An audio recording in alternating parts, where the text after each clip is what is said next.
Di Aceh Timur, suara Saiful Anwar bergema, membawa harapan di tengah kegelapan yang memekak.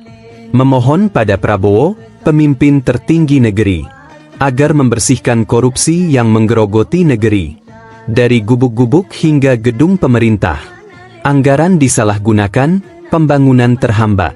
Mereka yang duduk di kursi kuasa tertawa, sementara rakyat menjerit dalam nestapa tanpa suara.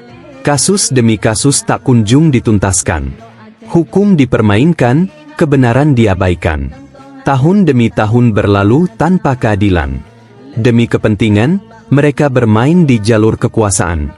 Saiful menyerukan, dengan suara tegas nan lantang, agar KPK, Kapolri, dan Kejagung bergerak menang. Menyelidiki audit BPK yang penuh misteri. Dari tahun 2020 hingga 2023, penuh intrik tersembunyi. Di balik tembok-tembok kekuasaan, janji terlupakan. Korupsi menjelma menjadi racun yang perlahan. Rakyat Aceh Timur, hak mereka dirampas terang-terangan. Kekayaan alam yang seharusnya dinikmati, hanya bayangan. Prabowo, datanglah dengan tangan besi. Lawan korupsi tanpa ampun, demi negeri ini. Buktikan bahwa keadilan tak mengenal kawan.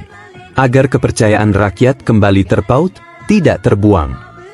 Ini seruan untuk perubahan yang sejati. Untuk rakyat yang lelah menunggu janji. Dengan harapan agar esok yang baru tiba. Tanpa bayang kelam dari koruptor yang bersembunyi di balik nama. Masyarakat Aceh, janganlah diam.